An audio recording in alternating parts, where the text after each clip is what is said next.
এয়ারপোর্টের মতো একটা রেস্ট্রিক্টেড এরিয়াতে যেখানে খুবই লিমিটেড মানুষের চলাফেরা, সেখানে আইন শৃঙ্খলা বাহিনী তাকে একটা সাজানো নাটক করেছেন। তিনি তার বক্তব্য স্পষ্ট করেছেন যে আমার ব্যবসায়ের জন্য আমি আসা যাওয়া করি, ব্যাংক বন্ধ, সেখানে একটা নাটক সাজানো হয়েছে যে তিনি এই টাকা নিয়ে যাচ্ছেন। ইতিমধ্যে তিনি একজন বয়স্ক লোক, একজন দায়িত্বশীল ব্যক্তি, আমাদের তিনি অসুস্থ হয়ে পড়েছেন। জামাত ইসলামী নেতৃবৃন্দকে, জামাত ইসলামীকে বিতর্কিত করার জন্য এই ধরনের অপপ্রয়াস অতীতে হয়েছে। আমি আরেকটি ঘটনা বলতে চাই যে আমাদের একজন দায়িত্বশীল আজকে তিনি ঢাকা থেকে গিয়েছেন সৈয়দপুর বিমানবন্দরে এবং সেখানে আইন শৃঙ্খলা বাহিনী তাকে একটা সাজানো নাটক করেছেন। তিনি তার বক্তব্য স্পষ্ট করেছেন যে আমার ব্যবসায়ের জন্য আমি আসা যাওয়া করি, ব্যাংক বন্ধ, আমাকে কিছু লেনদেন করতে হয়, এই জন্য তার সাথে কিছু নগদ টাকা ছিল, যেটি খুবই স্বাভাবিক। একজন মানুষ ব্যবসা করতে পারেন, তার পরিবারের প্রয়োজনে বা অন্য প্রয়োজনে তিনি এটা ক্যারি করতে পারেন। এয়ারপোর্টের মতো একটা রেস্ট্রিক্টেড এরিয়াতে যেখানে খুবই লিমিটেড মানুষের চলাফেরা, সেখানে একটা নাটক সাজানো হয়েছে যে তিনি এই টাকা নিয়ে যাচ্ছেন এবং এটার বিভিন্ন অর্থ করার জন্য বিভিন্ন ধরনের বলা হচ্ছে নিউজ করা হচ্ছে।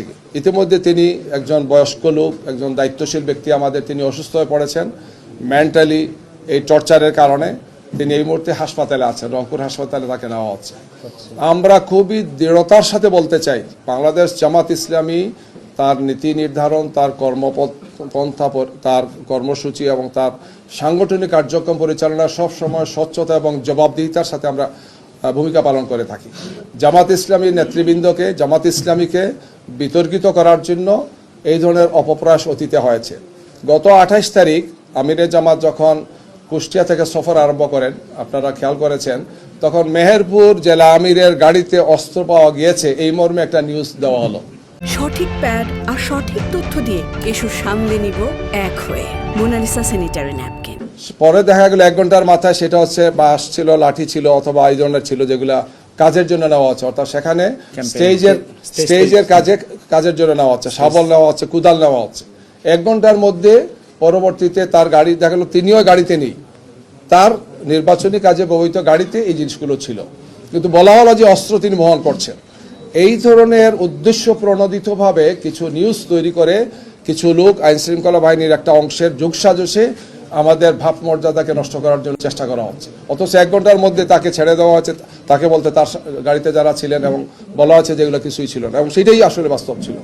তো এইভাবে আমাদের মনে হচ্ছে যে একদল লোক রাজনৈতিকভাবে জামাত ইসলামীকে মোকাবেলা করতে ব্যর্থ হয়। জনতার এই যে বিপুল প্রত্যাশা, বিপুল যে আলহামদুলিল্লাহ আগ্রহ আমাদের দিকে, এই জন্য একের পর এক এই সমস্ত ঘটনাগুলো তারা ঘটাচ্ছেন। গিয়ে নারী কর্মীরা আমাদের কাজ করতে গিয়ে বাধার সম্মুখীন হচ্ছেন, ফিজিক্যালি তাদেরকে ইনসাল্ট করা হচ্ছে, কাজ করতে দেওয়া হচ্ছে না, উল্টো আমাদের উপর নারীদের ব্যাপার বিভিন্ন কথা ছড়ানো হচ্ছে। এবং এই ধরনের সাজানো ঘটনাগুলো অত্যন্ত স্পষ্ট হয়ে যাচ্ছে। একটা ঘটনা ঘটে, এক জায়গা থেকে তারা প্রেস ব্রিফিং করেন, তারপরে গিয়ে তারা আবার নির্বাচন কমিশনে হাজির হন, এগুলো নিয়ে তারা অভিযোগ করেন। মানে এটা রিলেটেড, একটার সাথে একটা রিলেটেড, অর্থাৎ এই ধরনের একটা ঘটনা সাজানো হবে, তাৎক্ষণিকভাবে সেটা ব্রিফিং হবে, তারপর সেটা ইসিতে যাবেন অথবা একটা কর্মসূচি দেবেন। অর্থাৎ জামাত ইসলামীকে এবং আমাদের সাথে যে 11 দলীয় যে নির্বাচনী ঐক্য আছেন, তাদের সামগ্রিক অবস্থানকে প্রশ্নবিদ্ধ করার জন্য নির্বাচনকে সামনে রেখে একদল লোক, একটি দল এই কাজগুলো করছেন। আমরা মনে করি যে এটা সুস্থ রাজনীতি নয়, এটা সুস্থ রাজনৈতিক চর্চা নয়। আমাদেরকে ফ্যাসিবাদ মুক্ত একটি বাংলাদেশে নতুন আমরা বাংলাদেশ করতে চাই। এই নির্বাচনটা খুবই গুরুত্বপূর্ণ। জনগণ যাতে সুন্দর, সুষ্ঠুভাবে, শান্তিপূর্ণভাবে নির্বাচনে অংশগ্রহণ করে, উৎসবমুখর পরিবেশে অংশগ্রহণ করে,